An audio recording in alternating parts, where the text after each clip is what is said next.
প্রিয় ইন্ডিয়ার বন্ধুরা, প্লিজ আপনারা ধাক্কা দেবেন না। প্লিজ একটু শোনেন প্লিজ। আপনারা না শুনে, ভিডিওটা পরিপূর্ণ না শুনে আপনারা কেউ প্লিজ ধাক্কা দেবেন না। এই যে আমি একটা নাম মেনশন করে দিচ্ছি, ওনার নাম হয় ওয়াজিদুর রহমান। এই যে তার মোবাইল নাম্বার, এই যে তার আমি আইডিটা দিলাম। এই যে উনি যে আমাকে রিপোর্টটা করছেন, তার আমি এই যে রিপোর্টের ইয়াটা দিলাম।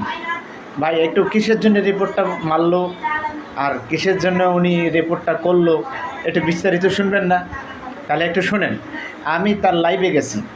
লাইভে যাওয়ার পর প্রায় 1 থেকে 1.5 ঘন্টা আমি তার লাইভে ছিলাম।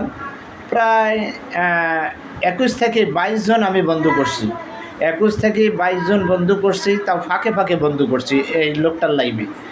এই লোকটাকে আমি একটা কমেন্ট করছি মানে, প্রিয় দাদা ভাই, আমি ইচ্ছা করলে আপনার কাছ থেকে অনেক আগে আমি পিন নিতে পারতাম। আর এই কমেন্টটা করার পর আমি একটা মেনশন কমেন্ট করছি। মেনশন কমেন্টটা উনি আমার ধরে আমার ইয়া করছেন। আর উনি আমাকে বলতেছে, আপনি আর কখনো আমার লাইভে আসবেন না, আপনি আমার লাইভে কখনো আসবেন না। তারপরে আমি ওনাকে এই কথা বলার পরে আমি ওনাকে 15টা ফুল মারিয়ে দিছি। ওনাকে 15টা ফুল দিছি, 15টা স্টার দিছি। 15টা স্টার দেওয়ার পরে আমি ওনাকে বলছি, মানে ভাই, ভাত ছিটালে কাকের অভাব হয় না, আমি এতটুকুই বলছি। উনি এই কমেন্টটা পাওয়ার পরে আমাকে ঘ্যাট করে আমাকে রিপোর্ট করছে। আমি তার রিপোর্ট ইয়াটা দিয়ে দিছি।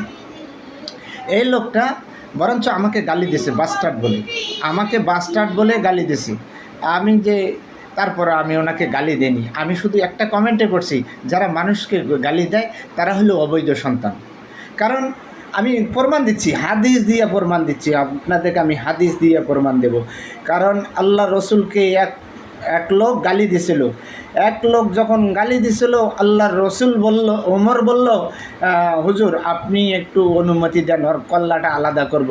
আর আল্লাহ রসুল বলল, ওমর তুমি মাথা ঠান্ডা করো, কারণ ওই লোকটার হচ্ছে জন্মের দোষ আছে। তখন এই লোকটা যখন এক অনুষ্ঠানে ছিল, ওখানে সাহাবারা বলল যে তোমার জন্মের দোষ আছে। তখন উনি আর ঘর থেকে 2-3 দিন বাইর হয় না। তারপরে তার মাকে জিজ্ঞাসা করলো, মা এসে বলল যে বাবা 2-3 দিন ধরে তুই ঘর থেকে বাইরে হচ্ছে। আমি সংক্ষেপে বলতেছি। তা বললো, মা এই ঘটনা তো, আমার নাকি জন্মের সমস্যা, মোহাম্মদ মানে আলামিন বলছেন। তা বলছে, বাবা আমার তোর জন্মের সমস্যা। তাহলে আমি বললাম, যারা টুপি নিয়ে